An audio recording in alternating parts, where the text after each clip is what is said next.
God has released angels of prosperity and favor for Joseph in Egypt. God has set a seat right in the center of Egypt. God has set a throne for Joseph. But here Joseph is saying, I want to go home. I'm tired of being in the dungeon. Joseph has not yet grasped purpose. Some of you, you're saying, God showed me this, God showed me that. But God is waiting for you to surrender.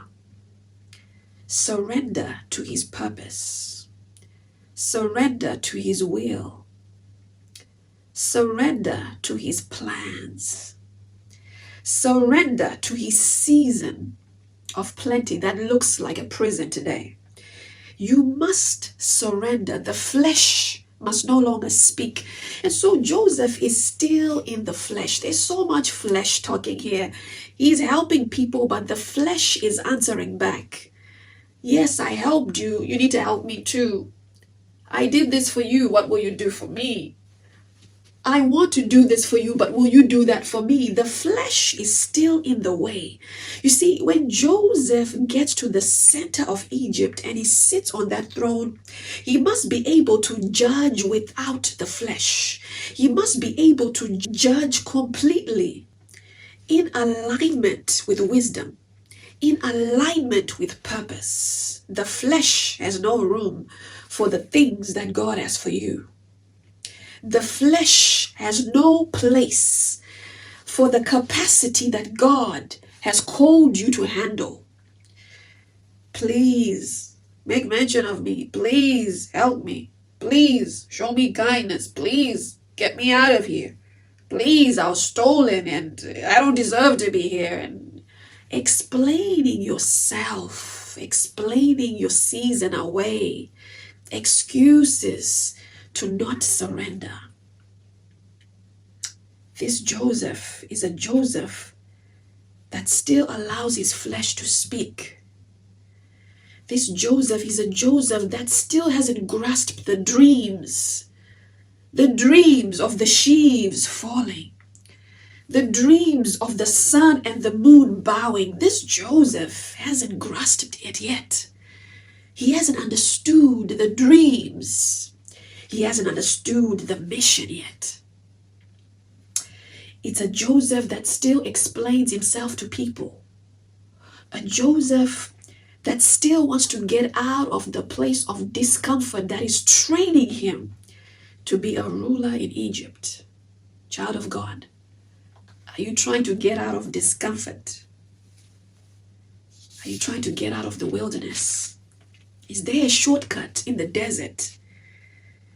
This is why sometimes women, as women, you turn 30, your friends are getting married. You turn 35, your best friend is now married. 37, even your acquaintances are getting married. 38, you're desperate now. 38, now anyone who comes, anyone you date, you are hoping for marriage.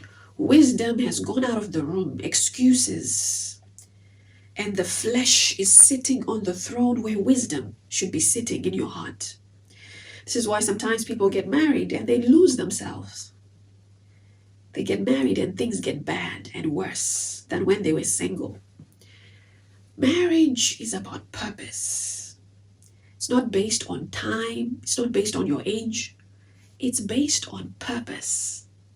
It's based on a mission. And yes, there are things that you enjoy in marriage, but the foundation has always been about purpose. Child of God, are you trying to get into some dodgy businesses? Are you partnering with people that are promising you big things, but God has not given you a green light? You are saying, but this and but that. You are making up stories of the things that happened to you and why you shouldn't be where you are today. You feel like you should be so far along. But have you finished training? Have you grasped the vision and the prophetic words that God gave you? Have you understood where you are going? Let's go to chapter 41. This is the same man. And he's called now to interpret the dream of Pharaoh because no one else could do it. And the Bible tells us that he stands before Pharaoh, he listens to the dreams, and he begins to interpret the dream. There'll be 7 years of plenty, and then there'll be 7 years of famine.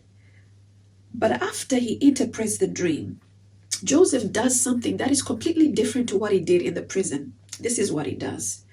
He says, "Now therefore let Pharaoh look out a man discreet and wise, and set him over the land of Egypt." Some people say Joseph said this because maybe he thought he would be that man. No, it's not because Joseph thought there'll be no one else who was fit for that. They'll definitely choose me. No, it's not because of that. And he says, let Pharaoh do this, and then let him appoint officers over the land. Number 2, wisdom seed. Number 2. Number 3, let that discreet and wise man and these officers take up 1/5 of the land of Egypt in the 7 plenteous years.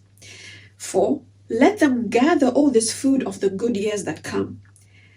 5, let them lay up the corn under the hand of Pharaoh, and let them keep food in the cities. 6, 7, let that food be for store for the land for the 7 years of famine. Joseph gives Pharaoh 7 words of wisdom. 7 words of wisdom. 7 solutions. 7 plans on how to counter the disaster that was about to come on Egypt. But in order for Joseph to do that, it takes somebody that sees beyond themselves. It takes a level of love. Joseph is operating not only under wisdom here, but under love. Love for the people so that they will not perish. Whenever God is causing you to rise, it's always somebody that has a vision for other people. God is causing people to rise who see beyond their own bank accounts. People who see beyond their own titles on a flyer. People who see beyond their names on a billboard. People who want to bring change. Joseph sees that a nation can perish, but if you do this, the nation can be saved. This is a Joseph that is not trying to go back to his father's house in a time where wisdom is being needed after an interpretation of a dream.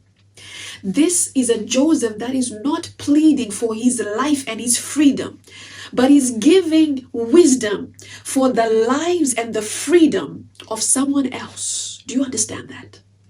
Do you see that? Purpose. Purpose makes you see beyond yourself. And if you do not grasp purpose in the wilderness, you will stay in the wilderness for a long time.